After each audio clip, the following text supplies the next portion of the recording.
Hello, hi friend, कशा आहात तुम्ही? आय होप सगळे ठीकच असताल. तर माझ्या कुकिंग चॅनलमध्ये तुमचं सर्वांचं मनापासून स्वागत करत आहे. आणि हो फ्रेंड्स, आपल्या व्हिडिओला आतापर्यंत लाईक केलं नसेल, सबस्क्राईब केलं नसेल तर प्लीज व्हिडिओला लाईक करा, चॅनलला सबस्क्राईब करा आणि हा व्हिडिओ जी आहे तो स्किप न करता असाच व्हिडिओ कंटिन्यू पुढे पाहत राहा. तर मी तुमच्यासाठी रोज काही ना काही नवीन अशी रेसिपी घेऊन आलेली आहे. तर इथे तुम्ही पाहता असाल की मी आज पण तुमच्यासाठी एक नवीन आणि एक वेगळीच रेसिपी घेऊन आलेली आहे, जेणेकरून व्हेजिटेरियन लोकांसाठी पण खूप छान अशी छान रेसिपी आहे. आणि हा व्हिडिओ प्लीज अजिबात मिस करू नका, पूर्ण व्हिडिओ पहा कोणती रेसिपी आहे. तर तुम्ही पाहिलं असेल इथं कोबी घेतलेला आहे, 1 टोमॅटो घेतलेला आहे, 2 जे आहेत तर लाल तिखट मिरची घेतलेली आहे, थोडासा लसूण घेतलेला आहे. तर इकडे तुम्ही पाहता असाल कांदा वगैरे चिरून झाल्याच्या नंतर थोडंसं मी 1 ते 1.5 तांबे आपल्या कढईमध्ये पाणी गरम करून घेतलेलं आहे आणि नंतर आपल्याला गॅसचा फ्लेम चालूच आहे. 1 टोमॅटो टाकलेला आहे, 2 मिरची टाकलेली आहे आणि आपण जी लसूण आहे तर 7 ते 8 लसूणच्या पाकळ्या घेतलेल्या आहे आणि जे कोबू आहे ना आपलं ते कोबू आपण डायरेक्ट पाण्यात टाकलेलं आहे. ह्याला 5 मिनिटं आधी हाय फ्लेमवरती असंच आपण शिजवून घेणार आहे. आणि हो फ्रेंड्स, मी परत एकदा बोलते, की जे व्हिडिओ आहेत अजिबात स्किप करू नका. कारण तुम्ही पहा की मी कोणती रेसिपी बनवलेली आहे आणि न्यू म्हणजे एक नवीनच आगळी-वेगळी रेसिपी बनवलेली आहे. आता तुम्ही जर पाहत असाल की आपले 5 मिनिटं झालेले आहे, पण तरी अधून-मधून जे म्हणजे गोबू आहे ना, मी थोडं आलटी-पलटी करून घेतला होता. कारण जेणेकरून त्याला सगळीकडनं स्टीम एकसारखी बसावं म्हणून. आणि जे काही आहे ते मी एका प्लेटमध्ये काढून घेतलेले आहे आणि थंड झाल्याच्या नंतर जे हे आहे ना, ह्याची साल काढून घेणार आहे. तर आपण कोबीची साल काढेपर्यंत जे बाकीचे कांदा, टोमॅटो वगैरे आहे ना, ते पण थंड होत आहे. आपल्याला हळूवार हाताने इझिली म्हणजे हे जी पानं जी आहे ना, इझिली निघतात. कारण याला आपण स्टीम करून घेतलेली आहे आणि ह्याला फक्त जी जी देठ आहे ना, तसं एकसारखं काढायचं आहे. कारण अधून-मधून ते तुटली नाही पाहिजे. कारण रेसिपी सगळी ह्याच्यावरती आतापर्यंत मी तुम्हाला बोलले ना, की कोणती रेसिपी आहे. तर तुम्हाला व्हिडिओ जसं-जसं तुम्ही पाहता तसं-तसं तुम्हाला ही रेसिपी कळेल, की मी कोणती रेसिपी बनवत आहे.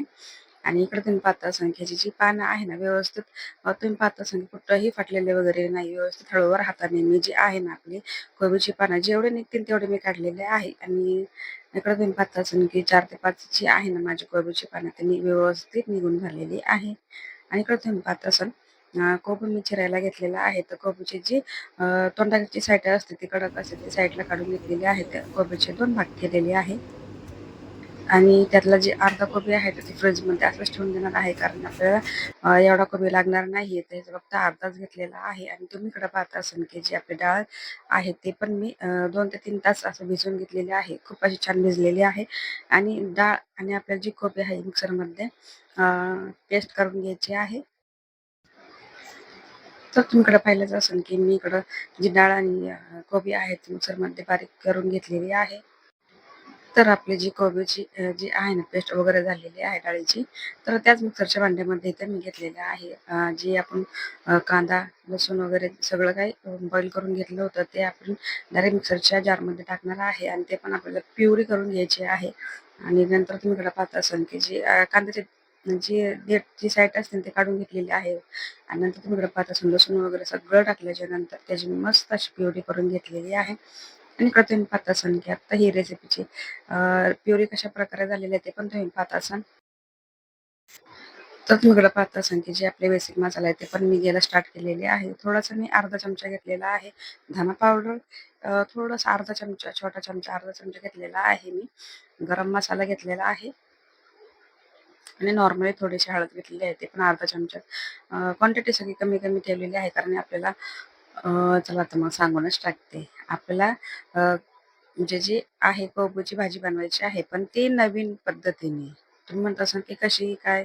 तर खरंच हा व्हिडिओ ना स्किप करू नका. कारण तुम्हाला पूर्ण अशी माहिती मिळणार नाही, की जेवढं तुम्हाला व्हिडिओ पाहण्यात येईल तेवढं तुम्हाला लक्षात पण येईल. आता तुम्ही इकडे पाहता असाल की चिली फ्लेक्स ॲड केलेलं आहे आणि थोडंसं चवीपुरतं मीठ ॲड केल्याच्या नंतर जे काही मिश्रण आहे ते पूर्ण एकत्र केलेलं आहे. आणि इकडे तुम्ही पाहत असाल की जी कोबीची पानं आहेत त्याला मी घेतलेली आहे आणि त्याला फोल्ड करत आहे. तर फोल्ड तुम्ही कसलेही आकार देऊ शकता, जे तुम्हाला आकार हवे असतील ते कुणाला. मी असे चौकोनी आकार दिलेले आहे. आपण तुम्ही डायरेक्टली मध्ये ठेवल्यानंतर 2 भाग केला तरी काही हरकत नाही.